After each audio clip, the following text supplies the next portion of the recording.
Sir, ಹಾದಿ ಬೀದಿಯಲ್ಲಿ ಶಾಸಕರುಗಳು ಗವರ್ನೆನ್ಸಲ್ಲಿ ಫ್ಲಾ ಎಲ್ಲಿದೆ, ಏನಾಗಿದೆ ಅಂತ ನಾವು ಹೇಳೋದಕ್ಕಿಂತ ಸ್ವತಃ ನಿಮ್ಮ ಪಕ್ಷದ ಶಾಸಕರುಗಳೇ ಹೇಳ್ತಾ ಇದ್ದಾರೆ ಅಭಿವೃದ್ಧಿ ಕಾರ್ಯಗಳು ನಡೀತಾ ಇಲ್ಲ, ಗ್ಯಾರಂಟಿಗಳಿಂದ ಉಸಿರುಗಟ್ಟಂಥ ವಾತಾವರಣ ಫಿನಾನ್ಷಿಯಲಿ ಆಗಿದೆ, ಹೀಗಾಗಿ ಯಾವುದೇ ರೀತಿಯಾದಂಥ ವರ್ಕ್ ಆರ್ಡರ್ಗಳು ಪಾಸ್ ಆಗ್ತಾ ಇಲ್ಲ, ಒಂದು ಶಾಲೆ ಕಟ್ಟಕ್ಕಾಗ್ತಾ ಇಲ್ಲ, ಒಂದು ರಸ್ತೆ ಕಟ್ಟಕ್ಕಾಗ್ತಾ ಇಲ್ಲ ಅಂತ ಶಾಸಕರುಗಳು ಅವರವರ ಕ್ಷೇತ್ರಗಳ ಸಮಸ್ಯೆಗಳನ್ನು ಓಪನ್ ಆಗಿ ಹೇಳಿದ ಮೇಲೆ, ಸುರ್ಜೇವಾಲಾ ಅವ್ರು ಬಂದು ಅವ್ರ ಜೊತೆ ಮಾತಾಡಿದ ಮೇಲೆ ಹೊರಗಡೆ ಬಂದು ನನ್ನ ಗೋಳು ಹೇಳ್ಕೊಂಡೆ, ನನ್ನ ಸಮಸ್ಯೆ ಹೇಳ್ಕೊಂಡೆ, ನನ್ನ ಕ್ಷೇತ್ರದಲ್ಲಿ ಇದಾಗಬೇಕು, ನನ್ನ ಕ್ಷೇತ್ರದಲ್ಲಿ ಅದಾಗಬೇಕು ಅಂತ ಗವರ್ನೆನ್ಸ್ ಬಗ್ಗೆ ಒಬ್ಬ ಸುರ್ಜೇವಾಲಾ ಹತ್ರ ಶಾಸಕರು ಹೇಳ್ಕೊಳ್ತಾರೆ ಅಂತ ಅಂದರೆ ನೀವು ಹೆಂಗೆ ಹೇಳ್ತೀರಿ ಸರ್? ಗವರ್ನೆನ್ಸ್ ಬೇರೆ, ಸುರ್ಜೇವಾಲಾ ಅವರ ಪಾರ್ಟಿಯಿಂದ ಬಂದವರು ಅವ್ರು ಬೇರೆ ಅಂತ. ನಿನ್ನೆ ನೀವು ನನ್ನ ಕಾರ್ಯಕ್ರಮ ನೋಡಿದ್ರೆ ಸರ್, ರಾ ನ್ಯೂಸಲ್ಲಿ ನಾನು ಎಕ್ಸಾಕ್ಟ್ಲಿ ಇದೇ ಪ್ರಶ್ನೆ ಕೇಳಿದ್ದೆ.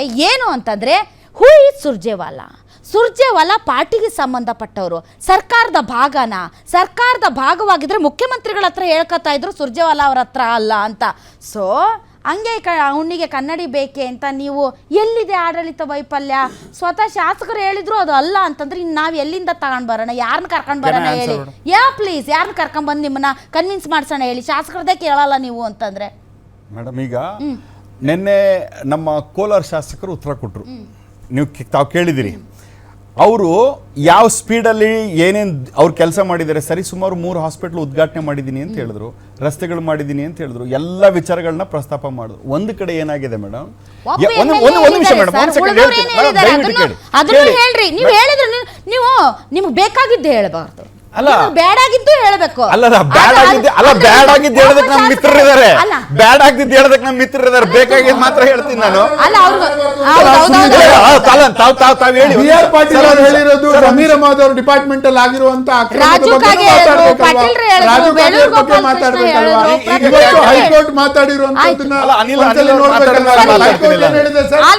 ಹೈಕೋರ್ಟ್ ಏನ್ ಹೇಳಿದ್ರು ನೋಡಿ, ನೀವೇ ಕೆದಕಿದ್ರ ಅವ್ರು.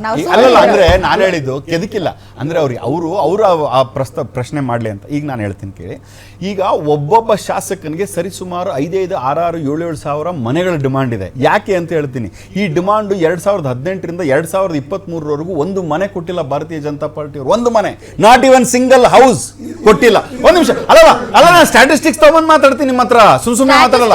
ನಮಗಲ್ಲ, ನೀವು BR ಪಾಟೀಲ್. ಒಂದ್ ನಿಮಿಷ ಸರ್, ಒಂದ್ ನಿಮಿಷ ಅಲ್ಲಿಗೆ ಇದು ಚರ್ಚೆ ಏನಂದ್ರೆ ಯಾರು ನೋಡಲ್ಲ, ಹಿಂಗೆ ಸೆಂಟ್ರಲ್ ನೋಡಿದ್ರು ನನ್ನ ಪಂಚಾಯತಿ ಮೆಂಬರ್ ಅವ್ರ ಅಕ್ರಮದ ಬಗ್ಗೆ ಮಾತಾಡಿರೋದು, ಮನೆ ಕೊಟ್ಟಿರೋದ್ರ ಬಗ್ಗೆ ಅಕ್ರಮದ ಬಗ್ಗೆ ಅವರು ಹೇಳಿರೋದು. ಗ್ರಾಮ ಪಂಚಾಯತಿ ಸದಸ್ಯನ ಕೊಡ್ತೀರಿ, ದುಡ್ಡು ಕೊಟ್ರೆ ನಮಗ್ ಕೊಡಲ್ಲ ಅಂತ ಶಾಸಕರು ಹೇಳಿದ್ರು. ಈಗ ಮನೆಗಳು ಡಿಸ್ಟ್ರಿಬ್ಯೂಷನ್ ಹೆಂಗಾಗುತ್ತೆ? ನೀವು ಯಾರಿಗೆ ಹೇಳ್ತಿದ್ದೀರಾ? ಒಂದು ನಿಮಿಷ ಮೇಡಮ್, ಅಂತ ಹೇಳಿದ್ರು. ಇಲ್ಲ ಸರ್, ಸರಿ ಆಯ್ತು, ಒಂದ್ ನಿಮಿಷ ತಡ್ರಿ. ಯಾರಿಗೆ ಹೇಳ್ತಿದ್ದೀರಿ ಅನಿಲ್ ಸರ್? ನೀವು ಯಾರಿಗೆ ಹೇಳ್ಬೇಕದನ್ನ? ಅಲ್ಲ, ಯಾರಿಗೆ ಹೇಳ್ಬೇಕಲ್ಲ, ಅಲ್ಲಿ ಏನಾಗಿದೆ ಕೇಳಿ ಹೇಳ್ತೀನಿ. ಅಲ್ಲಲ್ಲ ಸರ್ ಮೇಡಮ್, ಒಂದ್ ನಿಮಿಷ ಕೇಳಿ. ನಾನು ಒಬ್ಬ MLA ಲೆಟರ್ ಕೊಡ್ತಾನೆ, ಗ್ರಾಮ ಪಂಚಾಯತಿ ಸಹ ರಿಕ್ವೆಸ್ಟ್ ಕೊಡುತ್ತೆ. ಇವೆರಡನ್ನೂ ರಿಕ್ವೆಸ್ಟ್ ಇಟ್ಟುಕೊಂಡು ಯಾವ್ಯಾವ ಗ್ರಾಮ ಪಂಚಾಯತಿಗೆ ಎಷ್ಟು ಮನೆಗಳು ಕೊಡಬೇಕು ಅನ್ನೋದು ಪ್ರತೀತಿ, ಅದು that is how the governance works. ಈಗ ಇಲ್ಲಿ ಆಗಿರುವಂತದ್ದು ಏನು ಅಂದ್ರೆ, ನಾನ್ ಲೆಟರ್ ಕೊಟ್ಟಾಗ ಅದು ಮುಂದೆ ಹೋಗ್ಲಿಲ್ಲ, ಗ್ರಾಮ ಪಂಚಾಯತಿ ಒಬ್ಬ ಮೆಂಬರ್ ಬಂದು ಲೆಟರ್ ಕೊಟ್ಟು, ಅಧ್ಯಕ್ಷ ಬಂದು ಲೆಟರ್ ಕೊಟ್ಟಾಗ ಅದು ಮುಂದೆ ಹೋಯ್ತು ಅನ್ನೋದು. ಒಂದ್ ನಿಮಿಷ ಇರಿ ಸರ್. ಅಲ್ಲಲ್ಲ, ನೀವು ಪ್ಲೇ ಮಾಡಿ. BR ಪಾಟೀಲ್ ಅವ್ರಿಗೆ ಆಡಿಯೋ ಪ್ಲೇ ಮಾಡಿ. ಅನಿಲ್ ಸರ್, ದುಡ್ಡು ಕೊಟ್ರೆ ಅದನ್ನು ಒಂದ್ ನಿಮಿಷ ಆಯ್ತು ಮೇಡಮ್. ಈಗ ಆಯ್ತು, ಈಗ ಮೇಡಮ್ ಆಯ್ತು ಮೇಡಮ್. ಈಗ ಮೇಡಮ್ ಒಂದ್ ನಿಮಿಷ, 1983 ಇಂದ ಶಾಸಕರಾಗಿದ್ದಾರೆ ಕೇಳಿ, ನಿಮ್ಗೆ ಹೇಳ್ತೀನಿ ನಾನು. ಒಂದ್ ನಿಮಿಷ ಕೇಳಿ. 1,22,000 ರೂಪಾಯಿ ಒಂದು ಮನೆ ಕೊಡ್ತೀವಿ ನಾವು. ಎಷ್ಟು? 1,22,000 ರೂಪಾಯಿ ಒಂದು ಮನೆಗೆ. ಇವತ್ತು ಮಾಧ್ಯಮದವ್ರು, ನಾವು ನಿಮ್ಮ ಮಾಧ್ಯಮ ಅಂತ ಹೇಳ್ತಿಲ್ಲ, ಕೆಲವೊಂದು ಮಾಧ್ಯಮಗಳ ಚರ್ಚೆ ಏನಾಯ್ತು ಅಂದ್ರೆ 25,000 ರೂಪಾಯಿ ಒಂದು ಮನೆಗೆ ತಗೊಂಡಿದ್ದಾರೆ, ನಮ್ಮ ಕ್ಯಾಮ್ರಾಮನ್ ಹೋಗಿ ಮಾತಾಡ್ಸಿ ಬಂದಿದ್ದಾರೆ ಅಂತ. ನಾನಂದೆ, ಈ 1,25,000 ಡಿವೈಡೆಡ್ ಬೈ 4 ಅಂದ್ರೆ ಎಷ್ಟಾಯ್ತು? 28,000-29,000. ಒಂದ್ ನಿಮಿಷ ಕೇಳಿ ಪ್ಲೀಸ್, ಲಿಸನ್. 25,000 ರೂಪಾಯಿನ ನೀವೇನಾದ್ರು ಅಲ್ಲ ಮೇಡಮ್, 25,000 ಸರ್, ನಾನು ಮಾಧ್ಯಮಗಳದ್ದು ಅಲ್ಲ ಮೇಡಮ್, 25,000 ರೂಪಾಯಿ ಕೊಡಬೇಡಿ ನೀವು. ನಿಮ್ ಶಾಸಕರಿಗೆ ಉತ್ತರ ಮೇಡಮ್, ನಮ್ಮ ಶಾಸಕರಿಗೆ ಉತ್ತರ ಕೊಡೋದಕ್ಕೆ ಮುಖ್ಯಮಂತ್ರಿಗಳಿದ್ದಾರೆ, ಉಪಮುಖ್ಯಮಂತ್ರಿಗಳಿದ್ದಾರೆ, ಪಾರ್ಟಿ ಹೈಕಮಾಂಡ್. ಅಲ್ಲಲ್ಲ, ಫೀಲಿಂಗ್ ಆಗಿ ಕೇಳಿ, ನಾನು ಹೇಳ್ತೀನಿ. ಅದಕ್ಕೆ ಅವ್ರು ಕೇಳ್ತಿರೋದು ಮೇಡಮ್, 1,22,000 ಡಿವೈಡೆಡ್ ಬೈ 4 ಅಂತಂದ್ರೆ 27-28,000 ರೂಪಾಯಿ ಬರುತ್ತೆ. 27-28,000 ರೂಪಾಯಿಗೆ 25,000 ರೂಪಾಯಿ ಲಂಚ ಹೆಂಗೆ ಜನ ಕೊಡ್ತಾರೆ? ಒಂದು. ಎರಡನೇದು, ಅದು ಹಂತವಾಗಿ ಹೋಗುತ್ತೆ. ಬೇಸ್ಮೆಂಟಿಗೆ 25,000, 28,000, ವಾಲ್ಗೆ 28,000. ಇದೇನಂತಂದ್ರೆ ಪ್ರಾಬ್ಲಮ್ ಹೇಳ್ತೀನಿ ಕೇಳಿ.